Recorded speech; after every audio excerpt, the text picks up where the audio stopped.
강의를 할까 좀 궁금하실 것 같아서 좀 짧고 굵게 제가 저에 대한 소개를 좀 잠깐 드리면, 저 역시 현재 웰스 앱이라고 하는 금융 컨텐츠 회사를 운영하고 있는 대표이사고요. 아마 두 번째 시간이 저희 회사 부사장님께서 아마 강의를 진행을 하실 텐데, 제가 좀 독특한 이력을 가지고 있어요. 그래서 오늘 이 시장을 좀 되게 재밌게 제가 풀어갈 수 있을 것 같은 게, 알고 계실 겁니다. 아까도 말씀드렸던 것처럼 우리나라의 FP 센터라고 하는 VIP 고객을 상담하는 파이낸셜 플래닝 센터를 처음 만든 곳이 삼성생명이거든요. 삼성생명의 FP 센터 창립 멤버로 제가 상담을 시작을 했어요. 무정 거기 FP 센터 창립 멤버 중에서 유일한 여자 FP가 저였고요.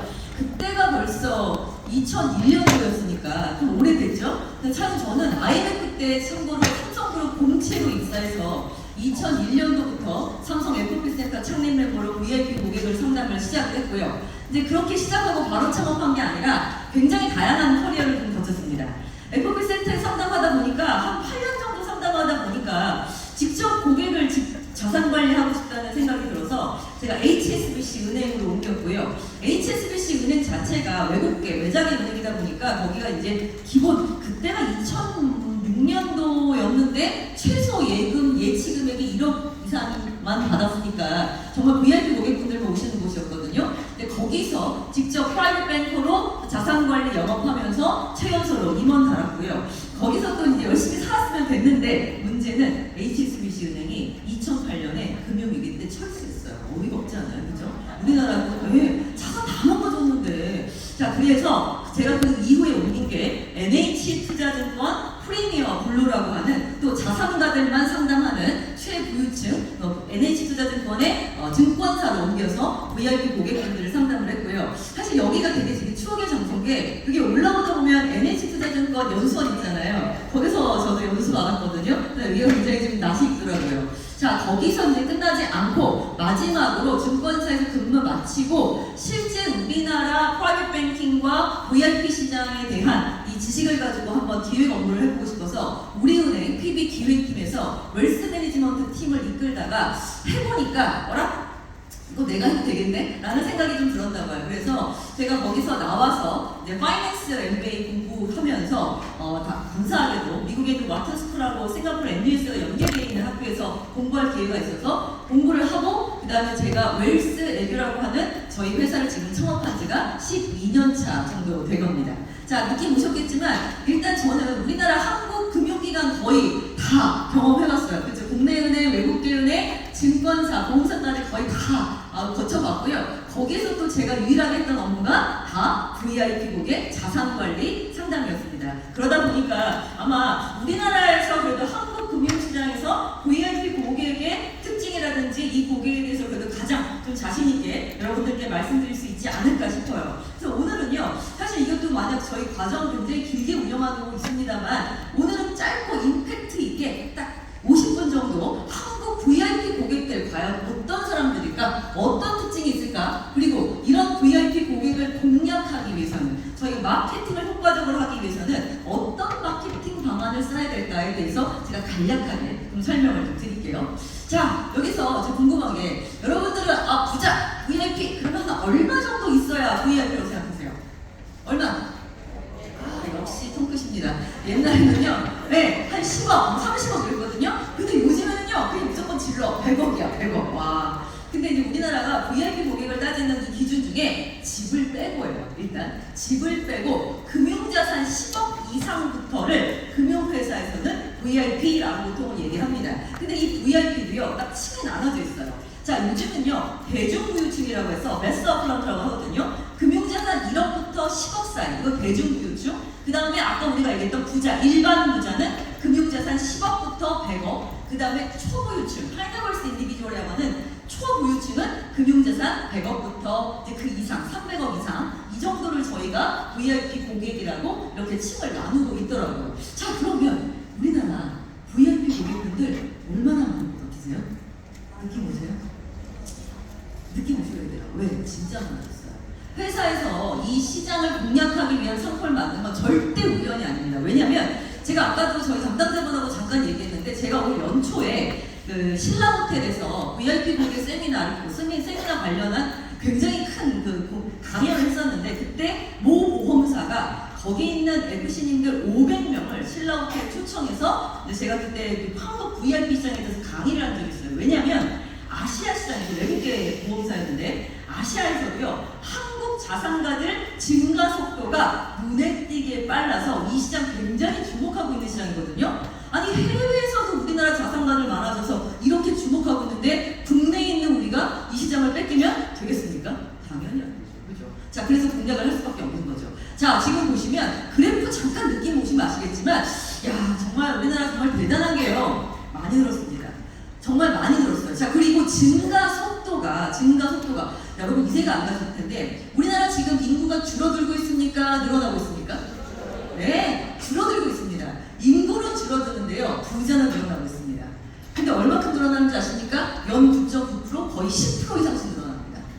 부유층이 이렇게 늘어나는 거예요. 자, 그래서 지금 현재 이게 작년 연말 기준입니다. 현재 2026년 기준 나오잖아요. 와, 더 많이 늘어날 것 같습니다.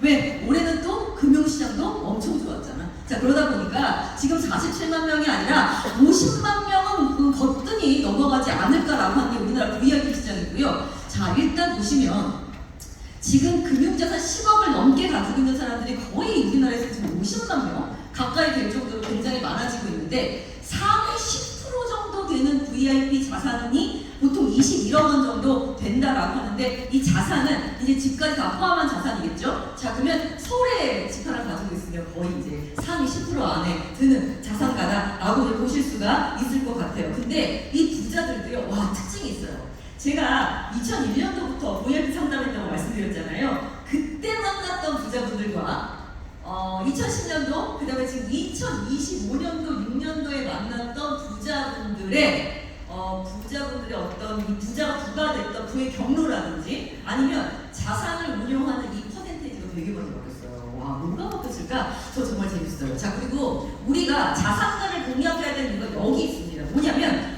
너무 안타깝게도 여러분들 알고 계시겠지만 우리 지금 자본주의 시장에 살고 있거든요. 자본주의의 가장 가슴 아픈 부작용 중에 하나가 뭐냐면 양극화입니다. 양극화가 뭔지 아시죠? 왜? 중간이 없어져요.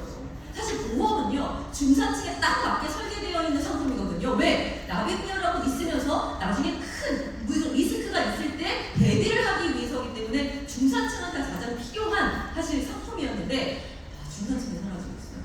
사라지고 극단적으로 밑으로 내려가든가 아니면 아예 위로 올라가든가 아예 돈이 많은 이 자산가들이 굉장히 생각하는 것보다 빠른 속도로 늘어나고 있다는 걸 알고 있을 수밖에 없는 겁니다. 당연히 그렇기 때문에 우리는 이런 자산가 고객분들을 이제 옛날처럼 안 볼 수 없어요. 당연히 이 부분은 우리가 공략할 수밖에 없는 아주 중요한 고객층이 됩니다.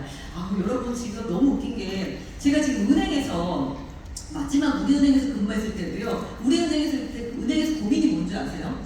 요즘에 점포 진짜 많이 줄입니다. 알고 계시죠? 점포를 너무나 많이 줄이고 있고 ATM기로 거의 바뀌고 있고 실제로 어떤 게 그때도 고민이었냐면 하루에 내방하는 고객 수보다 근무하는 직원 수가 더 많았어요. 느낌 보십니까? 그 유지를 못합니다. 그래서 지금 없애야 돼요. 더 빨리 없애고 싶은데 지금 나라에서 은행 같은 경우는 약간 공공재 성격이 있다 보니까 빨리 못 없애게 하거든요. 그래서 억지로 가지고 있단 말이에요. 근데 어쨌든 지금보다 아마 은행 정보수는 더 많이 줄 것 같아요. 그래서 아마 대중부유층 옛날에는요, 여기 어르신들 좀 돈만 가지고 있어도 쉽게 은행 가서 야 이번에 뭐 금리 좀 좋은 거 있어? 이런 거 물어볼 때가 이제 없어지고 있다는 뜻이거든요. 그런데 초부유층이라고 하는 아까 여러분들이 부자 100억 말씀하셨죠? 100억 이상 맡기는 초부유층을 위한 정보는 지금 늘어나고 있어요. 너무 아이러니하죠. 청담동, 압구정동 이런 식으로 증권사도 마찬가지예요. 지방 점포라든지 조그만 소규모 점포는 거의 다 없어지고요. VIP 분들을 위한 점포는 오히려 늘어나고 있다니까요. 그죠? 자, 이런 것들만 보시더라도 와, 양극화가 심해지는구나. 사실은요, 지금 연 거의 10% 가까이 VIP를 늘어나기 때문에 아마 2026년 정도 되면 50만 명은 넘지 않기 보수적으로 생각했는데 아까 말씀드렸죠? 올해 시장이 너무 좋았습니다. 물론 시장이 좋다라고 하면 이제 어제 제가 삼성에 있는 지점장들 대상으로 강의를 했는데 사실 주가가 지금 되게 많이 흔들거리고 있지만 결론적으로 말씀드려서 연초 대비는 올랐거든요. 그럼에도 불구하고 다들 박탈감이 지금 장난이 아니시더라고요. 자, 어쨌든 그래도 금융시장 자체가 좋았기 때문에 한 55만 명 정도로 더 많이 늘어나지 않았을까? 저희가 원래 9.90% 생각한 것보다 16% 정도 더 증가하지 않았을까라고 지금 VIP 시장을 보고 있는 중입니다. 근데 웃기는 게 뭔지 아세요? 야, 이 안에서도 갈려요, 여러분. 이 안에서도. 자, 아까도 말씀드렸던 것처럼 와, 금융자산 10억 있으면 그냥 일반 부자고 엄청나게 우리가 생각해도 돈 많이 가지고 있는 사람인데 10억 가지고 있는 사람, 100억 가지고 있는 사람, 300억 가지고 있는 사람, 이 부자들 사이에서도 또 나뉘어요. 그래서 300억 이상 가지고 있는 사람이 전체 부자들 가지고 있는 금융자산의 50%를 가지고 있습니다. 너무 심하죠? 네, 굉장히 이렇게 점점점 이게 벌어지고 있습니다. 이 시장은요, 빨리 사실 진입하셔야 되는 시장 중에 하나인 거예요. 이렇게 많이 이제 벌어지고 있는 거죠. 자, 그런데 우리가 왜 특히나 이 VIP 고객분들의 금융자산에 대해서 관심을 가져야 되느냐? 여러분 느끼셨겠지만 옛날하고 지금 약간 달라지고 있는 게 여전히 내가 가지고 있는 자산 중에 가장 중요한 자산이 부동산 맞습니다. 집이에요. 네, 거주용 부동산입니다. 그래서 아마 이번에 나중에 이제 여러분이 VIP 세미나 할 때 보시면 2026년도 세제 개편 얘기 나올 거예요. 왜? 너무너무 중요하거든요. 이번에 특히나 세제 개편안 중에 부동산 보유에 대한 법안이 너무 강력하게 바뀌는 바람에 자산가구들 요즘 심기가 매우 좋지 않습니다. 근데 뭔가 되게 심각하게 가세되는 걸 알고 있는데 뭐가 아주 디테일하게 바뀌어서 내가 뭘 준비해야 되는지는 아주 자세히 몰라요. 그러니까 그런 것들을 알려드리는 자리를 아마 하반기에 세미나로 만들게 될 것 같습니다. 자, 그래서 여전히 거주용 부동산 비중이 많은데 느낌 오십니까? 그리고 점점 줄어들고 있습니다. 자, 제가 2000년대 초반에 삼성생명 FOB센터에 있을 때는요, 세미나 주제에 부동산이 빠지면 고객분들이 오지 않았어요. 거의 부동산. 자, 그리고 제가 그때 상담했을 때요, 고객분들한테 사장님 어떻게 이렇게 비자가 되셨어요? 물어보잖아요, 그죠? 물어보면 다 뭐라고 했냐면 IMF 때 내 주변 사람들이 힘들었을 때 공장이나 집을 저렴하게 매수한 게 그때 가장 큰 불을 일으킨 이유 중에 하나였거든요. 자, 그런데 지금은요, 보이세요?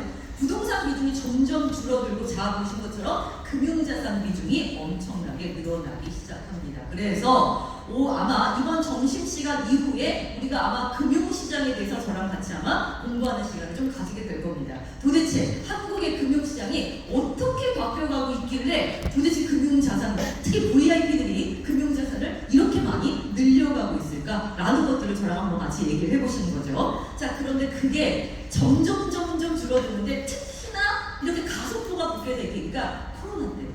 느낌 오시죠? 네, 코로나 때예요. 코로나 때 자산가, 특히 돈 좀 가지고 있는 분들이 특히나 해외 자산 정말 많아졌어요. 그래서 아마 여러분도 들어보셨을걸요? 서학개미라고, 그죠?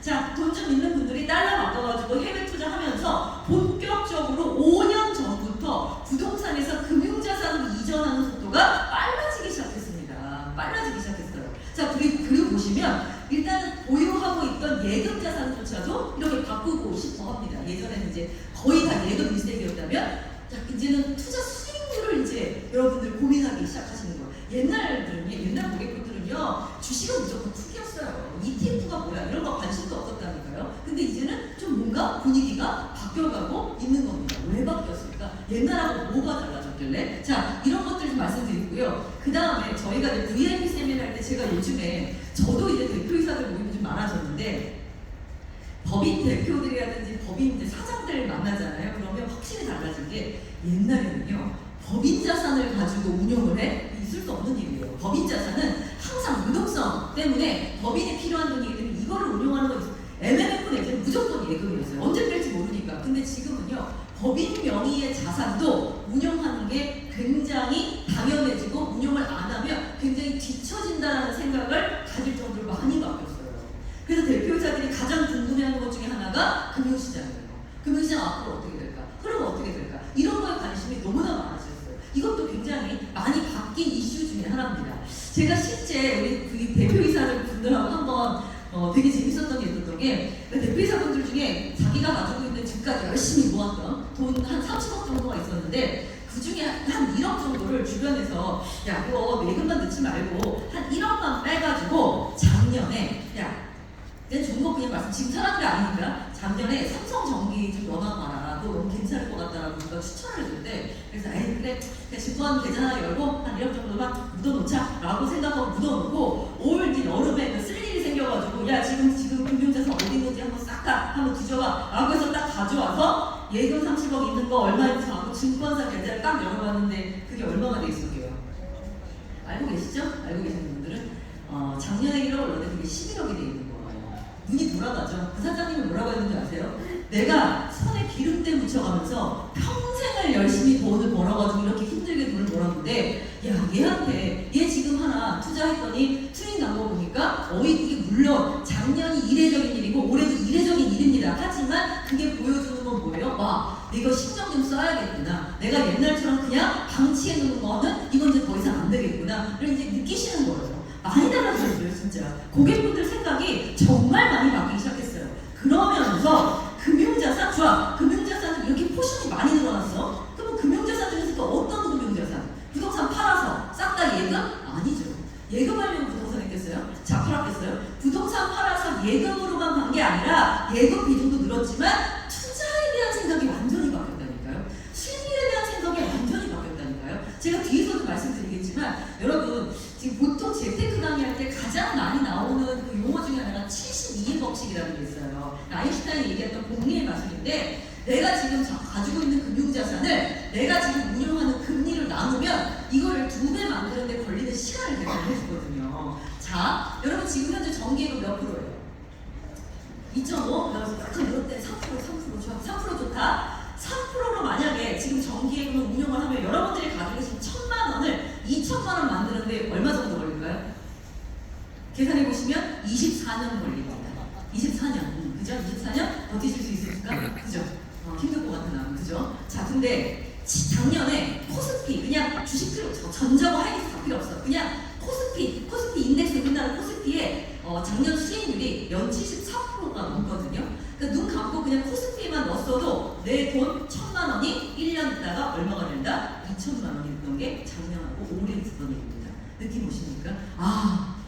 야, 내 똑같은 이 피 같은 돈을 2배 만드는데 예금은 24년 걸리고요. 그 다음에 코스피는 우리나라 코스피 우리나라 망하지 않으면 안 망할 코스피가 1년 놔뒀더니 2배로 벌어지는 거를 지금 계속 어떻게 보면 자산가들은 느끼고 있는 거예요. 피부로 느끼고 있는 거예요. 이러니까 이제 예전 같은 경우는 아우 그 위험해 누가 해 라고 했던 것들에 대해서 생각이 바뀌는 겁니다. 중요한 건 뭔지 아세요? 이 돈 많은 사람들은요 정말 참 생각이 다른 게 리스크는요 요즘 어떻게 보면 무조건 회피하는 게 아니라 리스크는 관리하는 겁니다. 관리하는 거예요. 이런 방법에 대한 궁금증이 진짜 많아요. 그래서 요즘에 세미나 하면 이제 투자, 주식, 시장, 금융 이런 것들에 대한 관심이 어느 때보다 높아지시는 거죠. 자, 그리고 이게 재밌어요. 뭐가 재밌냐면 여러분들은 부자가 어떤 사람들이 이제 부자가 됐을 것 같으세요? 어떤 사람들? 어떻게 해서 부를 형성했을까요? 제가 2000년대 초반에 만났던 VIP 고객분들은요 어떻게 부자가 되셨어요? 그러면 거의 절반이었던 것 같아요. 부동산 투자 잘하는 사람들 아니면 물려받은 사람들. 물려받은 사람 이길 수가 없었어 진짜. 거의 다 삼촌이나 증여받은 사람들 다 선대에서 돈 받은 사람들이 거의 넘버 1,2였거든요. 근데 지금 보이세요? 지금 어떻게 해서 부자가 되셨습니까? 넘버 1이 뭐예요? 사업가입니다. 사업소득이에요. 전 이게 되게 반가워요. 왜? 내 힘으로 한 거니까. 내가 열심히 해서 사업해서 일해서 번 돈이잖아요. 누구한테 받은 돈이 아니잖아요. 이런 사람들의 특징, 저도 사업하고 주변 사람도 사업하는 사람 많지만 이런 사람들의 특징이 뭔지 아세요? 약간 리스크를 테이킹하는 사람들입니다. 이러니까 사업했겠지, 그죠? 저도 그러니까 삼성 그 좋은 회사를 뛰쳐나와가지고 지금 월세도 운영하고 있는 거겠죠. 자, 그러다 보니 자산도 어느 정도 리스크를 지고서라도 내가 수익을 내겠다라는 이런 성향들이 좀 많이 있습니다. 그 다음 두 번째 반가운 게 뭔지 아세요? 저는요 이게 너무 반가워요. 대중교육층이 등장하기 시작했다. 이게 뭔지 아세요? 주변에 솔직히 예전에는요 월급쟁이 하면 뭐 유리지갑이다, 투명하다, 국세청에 하고 맨날 세금을 공유한다 거의 그랬잖아요. 자, 그런데 이제 K-에밀리라는 단어가 등장하기 시작합니다. 이 K-에밀리가 2026년도 하나금융연구소에서 지금 처음 나온 용어인데 이 에밀리라는 용어는 스위스 UBS에서 만들어진 용어. 이게 뭐냐면 대중부유층? 네, 이게 뭐죠? 월급쟁이 부자들이 생기기 시작했다는 거예요. 월급쟁이 부자들이. 자, 우리 멀리서 보지 맙시다. 우리 지금 알씨님들 작년에 올해 초부터 지금 하이닉스 인센티브 얘기만 봐도 정말 너무 부럽지 않았습니까? 그죠? 하이닉스가 작년에 그 작년 성과로 인해서 올해 1월에 모든 임직원 3만 명한테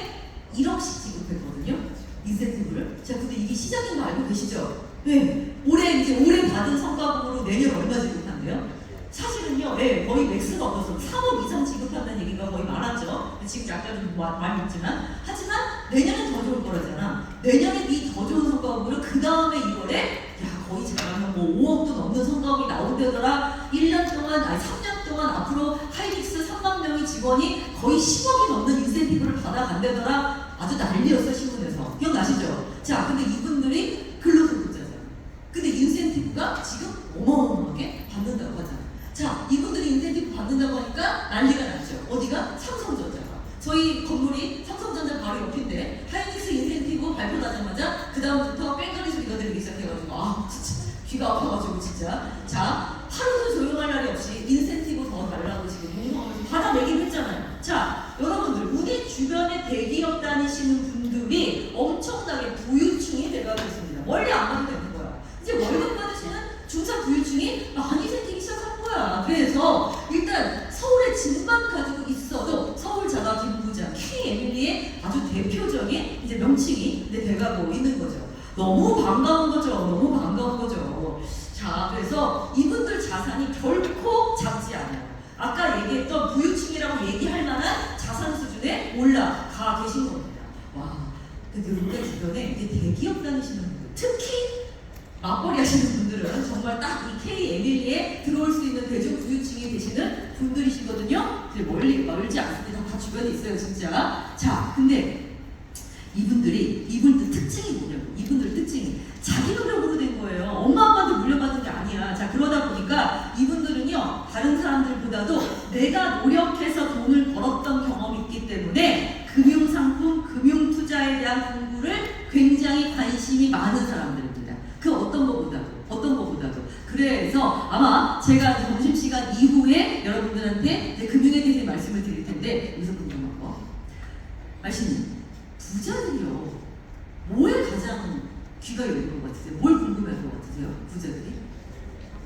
그렇죠. 저는 100% 이해합니다. 세금. 왜냐면 저도 삼성 에코피센터 때 CFP 따고 고객분들하고 상담을 하는데 나 진짜 세금 상담만 했어요. 내가 지금 에코피센터에 있는 건지 세무상담센터에 있는 건지 구분이 안 될 정도로 진짜 세금 상담을 많이 했거든요. 가진 게 많아서. 그런데 세금보다도 더 귀가 쫑긋한 게 있어요. 세금은요, 돈을 벌어야 내는 거잖아.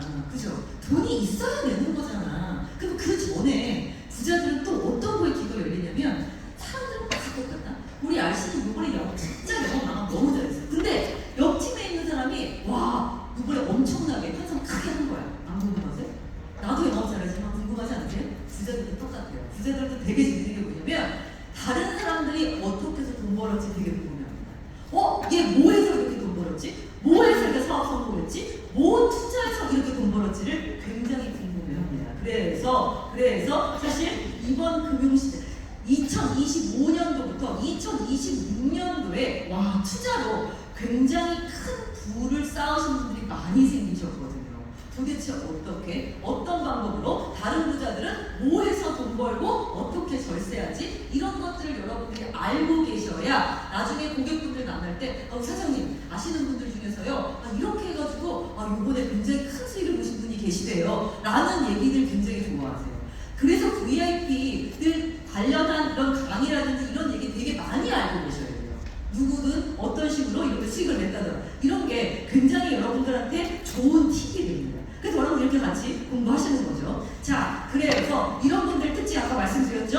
해외에 대한 관심 굉장히 많고요. 자, 금융자산 굉장히 관심 많을 수밖에 없습니다. 왜? 이제 내 전체 자산 중에서 부동산만큼 금융자산이 워낙 많아졌기 때문에 부동산은요, 내가 어떻게 할 수 없잖아요. 어차피 지금 사야 되잖아요. 팔고 마음이 너무 힘들어. 하지만 금융은요, 내가 어떤 식으로 운영하느냐에 따라서 결과가 완전히 천차만별로 달라지기 때문에 제대로 공부해서 제대로 운영하고 싶어하는 의지가 되게 많아요. 이걸 딱 짚어주시는 거예요. 그리고 이거를 지금 아마 세미나 때 고객님과 함께 나누게 될 겁니다. 이 얘기를 이제 같이 하자는 거죠. 그래서 2026년도 같은 경우는 지금 올해죠. 이미 기본적으로 작년의 수익이 워낙에 좋았기 때문에 올해 기대감이 매우 높은 상태예요. 근데 여러분들 벌써 올해 시장 이게 딱 느끼며 오셨겠지만 정말 쉽지 않았죠. 올해 진짜 쉽지 않았어요. 올해는요, 솔직히 말씀드리면 초보 투자자분들이나 아니면 시장에 처음 들어오셨던 분들은요, 마음고생 많이 하셨을 것 같아요. 너무 힘들었을 것 같아요. 진짜 제가 봐도 거의 이제 소칭 개미 투자자라고 하는 분들을 거의 멘탈을 들었다 놨다 했던 한 해가 올해. 그래서 아마 그 어느 때보다 더 궁금하실 거예요. 왜? 상반기 진짜 좋은 줄 알았다가 완전히 폭락해서 시장 완전 무너졌는데 그럼 하반기 어떻게 될까? 하반기는 지금 내가 이거 시장 빼야 되는 거야. 아니면 지금 내가 조금만 버텨가지고 이거 가도 되는 거야. 너무너무 어려운 시장인 거예요. 맞잖아요. 그죠? 그래서 그 어느 때보다 이제 고객분들의 관심이 매우 높아져 있는 시기인 겁니다. 자, 그러다 보니 이렇게 돈을 벌었어. 여러분들이 지금 금융자산, 부동산에 돈을 벌었어. 자, 이 돈 번 거 어떡할 거야? 당연히 자녀들에게 물려줘야지. 그래서 절세. 그래서 세금에 대한 관심이 그 어느 때보다 높을 수밖에 없고요. 자, 여러분, 이 자산가 정도 되시면 이제 너무 힘들어지는 게 이게 정말 내가 많이 느꼈어요. 이번에 저희가 그 웰스에 대해서 한 2년 가끔 이제 기아자동차 직원들을 대상으로 이제 주말에 강의를 할 때가 있어요. 이제 강의 끝나고 쉬는 시간에 누가 와서 막 질문을 하시거든요. 근데 제가 이번에 진짜 정말 멋진 분을 만났습니다. 자, 그분이 쉬는 시간에 저를 찾아오셔가지고 얘기를 하시는 거예요. 자기가 작년에 원래 금융자산 조금 얼마 있었는데 이걸 가지고 아시는 분이 다른 건 모르겠는데 같은 공장 다니시는 분이래. 삼성전자하고 하이닉스가 너무 좋을 것 같으니까 작년에 이거 좀 들어가 봐라 라고 말씀을 하셨대. 그래서 들어가서 1년이 지났는데 이분이 지금 얼마를 벌었을까? 이제 그거 다 빼려고 하시는 거야. 자, 얼마를 벌었을 것 같으세요? 알시니? 고등학교 졸업하셔가지고 기아자동차 취직하셔서 공장에서 되게 열심히 일하시다가 이제 중간에 쉬는 시간에 이제 강의 듣고 저한테 질문하러 오신 분이었어요. 그분이 73년생이라서 자기가 이제 좀 있으면 이제 은퇴도 준비해야 된다. 그래서 돈을 갑자기 많이 벌었는데 자기는 계속 이제 가지고 있고 싶진 않고 좀 빼서 좀 옮기고 싶은데 얼마나 벌었을까? 얼마나 벌었을 것 같아요? 10억? 5억? 아시니? 제가 오늘 다시 한번 얘기했지만 우리는 스케일을 키워야 됩니다. 그죠? 스케일을 키웁시다. 자, 앞 숫자를 바꾸든지 뒷숫자를 바꾸든지. 좋아. 이 정도는 아니지. 55, 35. 35억 버셨대요. 와, 대박이죠. 깜짝 놀랐어요. 진짜. 그러면서 더 놀래요. 그 다음 내가 얘기했던 게 그럼 혹시 연금을 준비하셨을까요? 여쭤봤어요. 그랬더니 자기가 취업하자마자 20살 취업했으니까 20살 취업하자마자 개인연금부터 해서 IRP 이런 거 되게 열심히 했대요. 그래서 60이 되면 국민연금 안 받아도 개인연금으로 한 달에 월 500씩 나온대요. 뭐 해드려야 돼요? 아시는 저 뭐 해드려야 돼요? 뭐 하러 뭐가 궁금하신 건가? 자, 근데 중요한 건 뭐였냐면 이분이 왜 잘 찾아올 수밖에 없었냐면 35억을 가지고 있어요. 이분은 다시 은행으로 못 돌아가겠대요. 왜 못 들어갈까요? 일단 수익률 때문에? 그죠? 자, 일단 수익률 3%? 오케이, 너무 낮아. 근데 더 중요한 게 있어. 이분이 수익률보다 더 문제가 돼서 못 돌아가는 게 있어. 뭐냐면 맞아요. 세금입니다. 여러분, 지금 35억에서 10억만 정기예금으로 딱 넣어요. 예금 금리가 3%야. 자, 그러면 1년에 3천만 원 이자 생겨. 뭐가 걸려요? 그렇죠. 금융소득 종합과세가 걸려요. 금융소득 종합과세. 금융소득 종합과세는요, 2천만 원이 넘어가는 금액을 나의 다른 소득, 근로소득과 합산해서 최고소득세율, 우리나라 최고소득세율 몇 프로인지 아시죠? 49.5예요. 50%입니다, 이거. 어마어마한 세금 떼가는 거예요. 자, 그것만 끝나는 줄 아세요? 이거 지금 소득이 2천만 원 넘어가잖아요? 건버려 어마어마해요, 여러분. 장난 아니에요, 진짜. 자, 그러니까 이게 지금 예금이 중요한 게 아닌 거 아시죠? 금리가 중요한 게 아닌 거예요. 이분은요, 자기는 일단은 돈을 많이 벌었으니까 안전한 데다가 이전하고 싶어가지고 딱 봤더니 이게 지금 이자가 중요한 게 아니었던 거야. 그 증권사 CMA도 요즘에 2.5가 3% 가까이 주거든요. 넣을 수가 없는 거예요, 넣을 수가. 그러니까 나한테 제일 궁금했던 게 뭐예요? 세금. 비과세하는 그런 상품 있을까요? 세금 안 내는 거 있을까요? 자, 우리 여기서 약간 팁을 좀 얻어야 돼요. 제가 점심시간 이후에 우리나라 금융시장에 대해서 좀 말씀을 드릴 텐데 요즘 이게 저는 딱 좋은 여러분들이 정말 딱 좋은 타이밍에 저는 VIP 세미나 하시는 게 아닌가 싶은 게 여러분 제가 이 4년 전, 5년 전에 우리나라에서 이렇게 주식 올라가는 것처럼 한때 막 비트코인 자, 근데 그때 당시 제가 듣는 겁니다. 모 대학의 부동산학과 교수님이 논문을 내셨는데 그 논문 제목이 뭐였냐면 비트코인이 올라가면 왜 강남 아파트 값이 오르는가 였어요. 이해가 안 가시죠? 뭐야? 이거 느낌 오셔야 돼요. 자, 비트코인, 주식 같은 걸로 돈을 크게 버신 분들은요, 일단 벌었죠. 이걸 지금 이익 실현했죠. 자, 그 다음에 어떤 니즈가 강한 줄 아세요? 네, 이거를 안전한 자산으로 이전하고자 하는 니즈가 되게 강하게 생깁니다. 지금이 어떻게 보면 딱 그런 시기예요. 정말 많이 올랐거든요. 그리고 한번 출렁거리는 거 봤죠? 자, 나중에 다시 올라가더라도 이익 실현하잖아요. 자, 이제는요, 나는 많이 좀 벌만큼 먹었는데 이제는 좀 안전한 자산으로 옮기고 싶어. 이게 딱 VIP 고객분들 마음인데 그게 첫 번째가 원래는 강남 아파트였어. 근데 지금 강남 아파트 살 수 있어요, 없어요? 규제가 너무 심해. 규제가 너무 심해. 지금 가지고 있는 사람들도 못 팔아. 자, 그러다 보니까 이제 강남 아파트라든지 부동산으로 가지 못하는 자금이 금융자산으로 어떻게 조금 더 안전하게 이전을 하는데 이전하면서 세금 문제까지 좀 혜택을 받고 옮길 수 있느냐에 대한 니즈가 지금 되게 많으십니다. 딱 많으시죠. 여러분들이 이런 것들을 좀 긁어주시면 다 고객분들이 가장 필요한 솔루션을 줄 수 있지 않을까 싶습니다. 자, 그래서 딱 이거예요. 지금 보시는 것처럼. 아까 말씀드렸잖아요. 더 많이 벌었어. 주변에서 제가 돈 좀 벌었다는 사람들 보면 막 진짜 막 금액 단위가 어마어마하게 커요. 그리고 제가 어제도 진짜 재밌었다. 어제도 이제 지점장들이니까 임직원들이잖아요. 사장들이 임직원들이잖아요. 제가 옛날 그 직장 다닐 때는요, 그 선배들한테 선배 퇴직 언제 하고 싶어요? 야, 로또만 당첨돼봐. 나 당장 그만둔다. 그죠? 내지는 나는 다 필요 없어. 5억만 주면 당장 나갈 거야. 이런 분들이 정말 많았거든요. 근데 제가 어제는 우리 그 선배님들한테 혹시 만약 30억 정도가 갑자기 생긴다. 회사 다니실 겁니까? 아니면 그만두실 겁니까? 내가 여쭤봤어, 진짜. 어제 한 40명 정도 됐거든요. 어떻게 답변했을까요? 맞아. 완전 달라졌어요. 다 다니신대요. 자, 무슨 얘기냐면 내가 그랬어.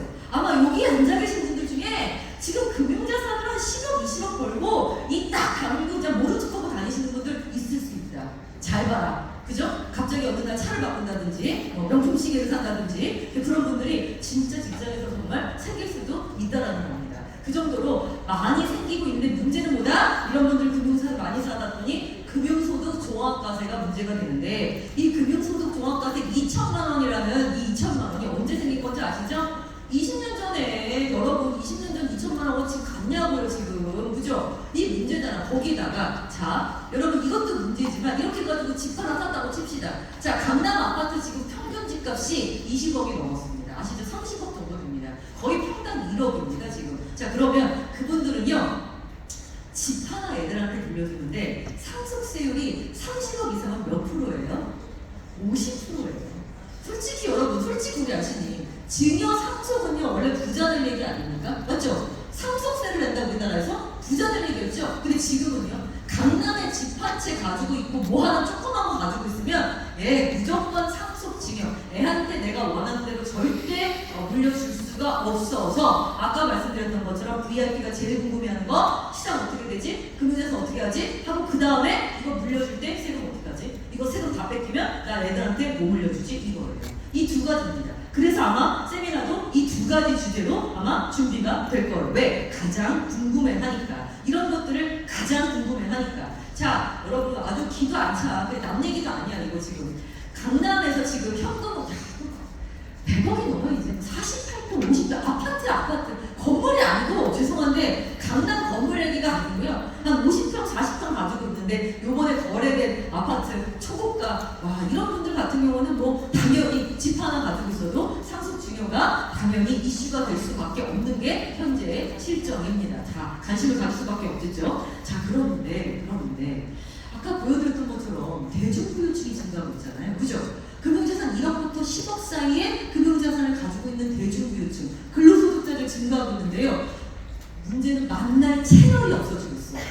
만날 PD들이 없어지고 있어. 정보가 없어지고 있어. 그거를 누가 채워줘야 되냐면 우리처럼 직접 나가서 아웃바운드 영업을 하면서 고객을 만나는 분들이 이 시장 가지고 오셔야 됩니다. 이 시장 당연히 가지고 오셔야 됩니다. 사람을 만나서 대면으로 거기에 컨설팅을 하는 거는요 완전 프리미엄 서비스예요. 당연히 그래야 됩니다. 저는 FP 센터에 있을 때 가장 좋았던 것 중에 하나가 해외 출장을 좀 많이 다녔었어요. 그래서 미국도 이제 LA라든지 뉴욕도 갔다 왔고 또 MBA 하면서 홍콩, 싱가포르에 있는 이런 자산 관리하시는 분들 영업을 봤는데요. 해외에서는요, 알고 계시죠? 우리 RC님들 FP, FC라고 하는 보험 영업 설계하시는 분들의 사회적 지위가 매우 높습니다. 왜? 나를 만나서 나의 리스크를 매니지먼트 해주고 금융자산에 대해서 조언을 해줄 수 있는 사람을 만난다는 이런 사람들에 대한 지위가 굉장히 높아요. 저는 이제 이게 우리나라도 본격적으로 시작되지 않았나라는 생각을 지금 사실 좀 하고 있습니다. 약간은 이게 VIP 시장이 너무 방금 느낌이 든 거예요. 자산 100억 이상 있는 사람들을 위한 점포는 늘어나고, 그죠? 이 중간층 점포는 거의 다 사라지고 있기 때문에 이런 것들에 대한 공백을 우리가 좀 당연히 가지고 와야 되는 게 아닌가라는 생각을 하는데, 자, 그러면 저는요, 이 나중에 제가 오늘은 정말 심플하게 얘기할 거지만 VIP 시장을 공략하고 싶으시다면 고객층에 따라서 완전 성향이 정말 많이 달라요. 정말 많이 달라요. 그래서 좀 어느 정도 이 사람들을 공략하기 위해서 어떤 것들을 좀 공부해서 갔으면 좋겠는지를 좀 알고 가시면 너무 좋을 것 같은 게, 자, 저는 웃겼던 게 뭐냐면 아까 우리 부자가 되는 원천, 소득 원천 1위가 사업 소득이었죠. 사업가라는 얘기잖아요. 자, 근데 이 사업가가 법인 대표이사 CEO와 오너가 또 달라요. 아시죠? 네, 오너, 지분을 가지고 있느냐 아니면 그 법인에서 월급만 받고 있는 월급 사장이냐에 따라서도 어떤 식으로 공략해야 될까가 정말 너무너무 달라지는 게, 이것도 문제긴 하더라. 나중에 요번에 이제 세제 개편안 보시면 가업 승계에 대한 얘기도 되게 많이 바뀌어 있는데, 우리나라가 있잖아요. 오너들, 특히 이 회사를 가지고 있는 분들이 자녀한테 물려줄 때 정말 너무 어려움이 많습니다. 어떤 고객이 저한테 그러더라고요. 나는 정말 평생 사업에만 바쳐가지고 난 집도 없고 난 사업밖에, 회사밖에 없어 라고 얘기했는데 그 회사의 가치가 어마어마한 거야. 지분 가치가. 자, 근데 그분이 그 회사 하나 애들한테 물려주려면, 제대로 물려주려면 진짜 세금이 너무너무 많이 나오는 이런 이슈가 있다는 거죠. 자, 그래서 사업가도 아까 말씀드렸던 것처럼 법인 대표이사냐 아니면 오너냐에 따라서도 굉장히 달라지고요. 자, 그리고 자산가도요. 진짜 예전에는 자산가 모임 그러면 거의 부동산 가지고 계신 분들 모임이 되게 많았었단 말이죠. 근데 지금은 정말 많이 달라졌고요. 제가 아시는데 부동산 하시는 분들하고 되게 친하거든요. 근데 이제 부동산 하시는 분이 되게 굉장히 신기한 모임을 갔다 왔다고 말씀하시더라고요. 그래서 어떤 모임 갔다 오셨어요 했더니, 우리나라 VIP랑 해외 VIP가 약간 특징이 있는데, 자, 똑같이 VIP가 크게 증가하고 있는데 한국의 VIP는요 명예리치가 되게 많이 증가한대요. 명리치. 자, 여러분 명예리치, 이 명예 기준은 몇 살일까요? 40세 전 이하라고 얘기하고 싶은데 미만이라고 얘기합니다 지금. 자, 40세 이하의 명예리치가 한국에는 크게 증가하고 있는 게 우리 한국 VIP 특징이고요. 글로벌 시장에서 VIP 특징은 또 뭔지 아세요?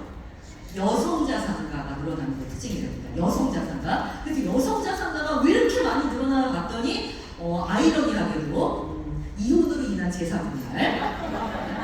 그죠? 만만치 않죠? 자, 근데 문제는 우리나라도 이번 조만간 1조가 넘는 자산가가 나오실 것 같죠? 조만간 아시죠? 자, 그러다 보니까 이런 여러 가지 이슈 때문에 글로벌과 우리나라도 이제 자산가가 증가하는데, 특히 우리나라가 알고 계실 겁니다. 우리나라가 파생 상품 많이 하고 비트코인 많이 하고 이런 거 많이 하다 보니까 젊은 부유층이 굉장히 많습니다. 이런 것들도 굉장히 좀 차이가 있고요. 자, 그 다음에 전문직 종사자분들은요, 전문직 종사 특징이 있을 거예요.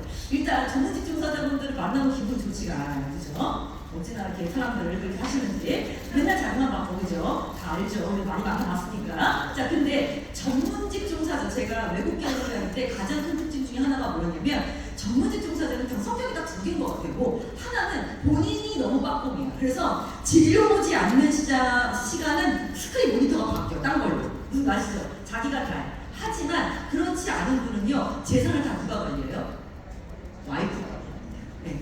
전문직 종사자의 굉장히 많은 부분을 다 와이프가 관리합니다. 와이프가. 그래서 제가 예전에 세미나를 할 때 정말 웃겼던 게 뭐냐면, 주말이나 저녁에 세미나를 하면 이런 전문직 종사자분들이 정말 시간 내서 오시는데, 평일날 낮에 세미나를 하잖아요. 싹 다 여성분들인데 그 여성분들이 대부분 남편분들이 거의 의사라든지 변호사 같은 전문직 종사자가 매우 많았고, 그분들만의 커뮤니티가 또 따로 결성이 돼 있습니다. 그래서 이런 것들도 굉장히 큰 차별화 포인트 중에 하나였기 때문에 여러분들이 좀 이런 것도 알고 계시면 좀 도움이 될 것 같습니다. 자, 그러면 이런 사람 어디서 만날까요?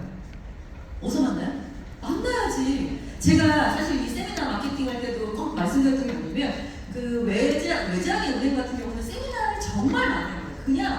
그냥 매달 그냥 꾸준하게 해요. 정말. 그런데 그렇게 꾸준하게 하는 이유가 뭐냐면 멤버 겐 멤버, MGM이라고 얘기하는데 VIP 고객의 친구는 VIP거든요. 유유상점이에요. 아시잖아요. 끼리끼리 만난다고. 그래서 혼자 내가 알고 있는 VIP 혼자만 오지 마시고 친구랑 같이 오는 세미나를 만나야 내가 자연스럽게 그분의 지금 정보를 알게 되다 보니까 그런 세미나를 되게 많이 하는데 가장 중요한 것 중에 하나가 뭐냐면 VIP 시장 공략의 첫 번째는 커뮤니티입니다. 커뮤니티의 모임이에요. 모임.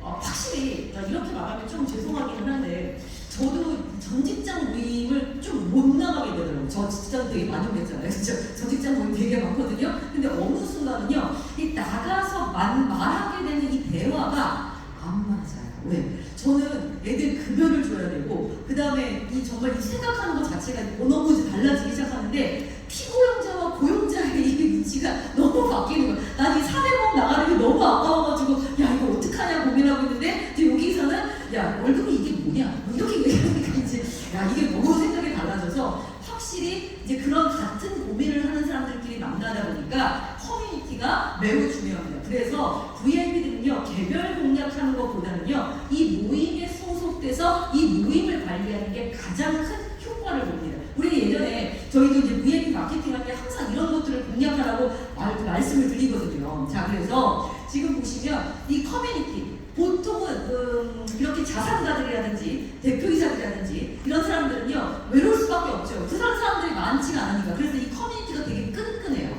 거기서 정보를 주고받기 때문에, 거기서 되게 좋은 얘기들이 오고 가기 때문에 이런 모임을 적어도 한 사람이 두세 개 정도는 당연히 가지고 있습니다. 그리고 그들의 특징 중에 하나가 뭐냐면 의외로 공부하는 거 매우 좋아합니다. 공부하는 모임이 매우 많아요. 그래서 이런 모임 같은 경우 여러분들이 반드시 연결고리를 만드셔야 돼요. 연결고리 어떻게 들어가야 되느냐. 자, 그러면 이런 모임이라든지 이런 연결고리는 여러분들 어떻게 만들어내실 수 있으실 것 같으세요? 어떻게 만들어낼까요? 이 연결고리를. 자, 가장 많이 하는 것 중에 하나가 이제 이런 거였어요. 아까 말씀드렸죠? 공부하는 거 너무 좋아한다. 공부하는 거. 가장 많이 했던 것 중에 하나가 최고위 과정 같은 거, AMP 과정 같은 거, 그 다음에 대학교에서 하는 이런 과정 정말 많이 합니다. 저도 되게 좋아하는데, 왜냐면 사업만 하다 보면요, 이런 정보를 앉아서 제대로 듣기가 어려워요. 그래서 이런 모임, 검증된 이런 대학교의 AMP 과정 같은 데서 좀 어느 정도 알고 있는 이런 정보들을 얻는 걸 매우 좋아합니다. 근데 요즘에 보니까 이 AMP 과정이 좀 많이 죽기는 했어요. 옛날보다 많이 죽었어요. 그래서 지금은 어떤 걸 많이 하냐면 누구나 들어올 수 있는 모임보다는 누구나 들어올 수 있는 약간 폐쇄형 있죠. 약간 검증되고 어느 정도 들어올 수 있는 자격을 부여하는 이런 모임으로 자꾸 바뀌고는 있습니다만, 그래도 가장 들어가기 편하고 나도 공부할 수 있고 거기 들어온 사람들을 같이 만날 수 있는 게 독서 모임, 최고 경영자 모임, 그 다음에 자산관리와 공부하는 모임, 이런 모임에서 고객분들을 만날 확률이 매우 많습니다. 그래서 이제 여기 들어가서 보통은 이제 막 충고를 한다거나 아니면 여기서 이제 고객분들하고 친하게 지낼 수 있는 연결고리를 일단 만드는 게 매우 중요하거든요. 그래서 이렇게 되게 중요하고요. 자, 그 다음에 이제 요즘에는 요즘 미디어가 너무 좋아졌죠. 옛날에는요, 고객분의 신뢰를 쌓기 위해서, 솔직히 말하면 고객은 나를 처음 만나는 거잖아. 그러면 내가 믿을 수 있는 사람이고 내가 정말 괜찮은 사람이라는 걸 한 번에 알리기 어렵잖아. 내가 외모가 미스코리아가 안 되는 이상. 자, 그러면 이미 기존의 미디어들, 예를 신문이라든지 아니면 방송이라든지 이런 것들을 통해서 인지도를 쌓아놓는 거, 인터뷰를 자꾸 하고 자꾸 어디 가서 신문에 기고하고 이런 것들이 이제 전통적인 미디어 안에서 해가지고 고객들한테 이런 거 막 보내고 있단 말이죠. 근데 지금은 아시죠? 유튜브, SNS 너무 잘 되잖아요. 자, 그래서 일단 미디어에서 나의 신뢰와 콘텐츠를 차곡차곡 좀 쌓아놔서 고객분들이 얘 되게 뭔가 꾸준하게 자기 관리도 잘하고 자기 전문성이 가지고 있는구나 라는 것들을 검증하면서 보여주는 것도 굉장히 중요한 포인트 중에 하나입니다. 이게 한눈에 다 보입니다. 이거 되게 중요한 포인트. 젊은 애들은요, 이거부터예요. 일단 자기가 어떤 사람인지를 딱 쌓아놓는 거 굉장히 중요합니다. 자, 그리고 일단 그 다음에 세 번째는 취미예요. 골프 잘 치는 거 매우 도움 많이 됩니다. 그 다음에 되게 도움 많이 되는 거 미술. 그 다음에 음악, 이런 것들에 대한 조예가 좀 깊거나 좀 다른 쪽, 내가 이 VIP들이 좋아하는 예술과 취미에 약간 조예가 있는 분. 왜냐면 저는 RC님이나 FC님 만났을 때 전공이 미술 전공하신 분, 인테리어 전공하신 분, 자, 그 다음 이런 것들 다양하게 전공하신 분들 되게 많이 만나거든요. 그분들은요, 자기 전공 살려서 그분들한테 이런 컨설팅이라든지 이런 조언, 아니면 이런 커뮤니티에 들어가서 이분들과 친숙하게 어떤 연결고리를 가져가는 것도 굉장히 좋은 방법 중에 하나입니다. 여기에서 이제 같은 취미라는 연결고리를 가지는 거지. 그죠? 자, 그리고 마지막은요, 이거 돈 좀 써야 되는 것 중에 하나가 뭐였냐면, 이 커뮤니티 중에서 되게 좋은 것 중에 하나가 뭘 것 같으세요? 일단, 사는 거주지예요, 거주지. 자, 제가 알고 있는 굉장히 영업을 잘하시는 분 중에 한 분이 영업을 잘하고 싶은데 VIP를 만나고 싶어. 편하게, 격이 없이. 이분들과 왜 VIP 특징 중에 하나가 뭐예요? 나랑 수준이 맞는다고 생각을 해야 사실 어느 정도 마음을 열어주잖아요. 근데 그 맞는다는 게 뭐가 맞는지 어떻게 알아요? 일단 검증된 것 중에 하나가 뭐예요? 거주지잖아요. 비싼데 타워 페리스를 가졌어. 전세로. 매수를 못하니까. 자, 거기 들어가서 거기 피트니스 센터에서 만나고, 거기 커피 전문점에서, 거기 지금 주민 동호회에서 거기서 만나는 거예요. 자, 그러면 딱 일단 만나는 순간 같은 레벨이 되는 거예요, 그분들하고. 그래서 진짜 거기로 이사하셔서 영업하시는 분들 저는 실제 만나본 적이 있습니다. 자, 거기에다가 좀 감사한 게 학부모 모임도 저는 보니까 되게 많이 이용하시는 분들 많더라. 그 대신 학부모 모임을 이용하려면 어떤 메리트가 있어야 되냐? 우리 애가 좀 도와줘야 돼. 아시죠? 공부를 좀 해줘야지. 공부를 좀 해줘야지. 그죠? 공부 잘하는 엄마는 최고야, 진짜. 다 필요 없어. 근데 다들 고개를 펴지 절레절레. 그죠? 애가 좀 공부를 잘해주면 아시겠지만, 어머, 누가 엄마 이거 끝내줍니다. 정말 이거 굉장히 좋은 모임입니다. 학부모 모임 잘만 이용하시면 완전 최고예요. 자, 그리고 제가 또 드리고 싶은 말씀이 협업을 하시는 것도 매우 좋습니다. 어떤 협업? 제가 PB였을 때요. 은행에서는요, 종신보험 못 팔아요. 그리고 여러분, 은행에서 안보험하고 치아보험 팔 수 있는데요, 아무도 안 팝니다.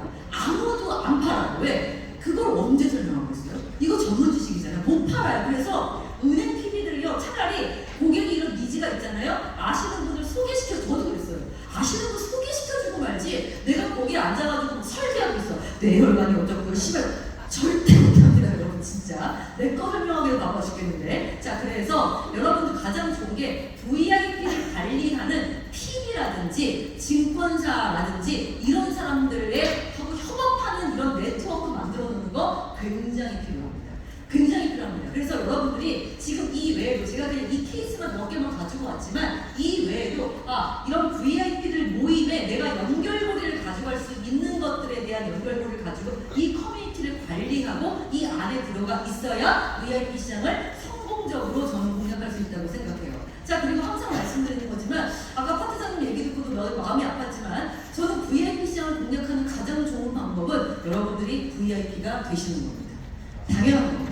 여러분들이 VIP가 되셔서 은행과 증권사에서 VIP 관리를 받아보셔야 되고요. 같은 VIP가 돼야 이분들하고 같은 고민을 하고 같은 얘기를 할 수 있기 때문이에요. 그래서 일단 VIP 시장, 아까도 말씀드렸던 것처럼 한국의 VIP 시장은요, 절대 놓쳐서는 안 되는 성장성이 매우 큰 시장이고요. 너무 안타깝게도 우리 중산층이 양극 같으면서 벌어지고 있기 때문에 여러분들이 이 시장을 반드시 공략하셔야 된다고 다시 한번 좀 말씀을 드립니다. 자, 제가 지금 딱 30분인데요. 딱 오늘 이 시간이 끝나고 나잖아요. 점심시간 이후에 현재 VIP들이 가장 관심 있어 하는 한국의 금융시장이 어떻게 변하고 있는가에 대해서 한 시간 또 짧게 강의를 진행을 하도록 하겠습니다. 점심 이후에 뵙도록 하겠습니다. 감사합니다.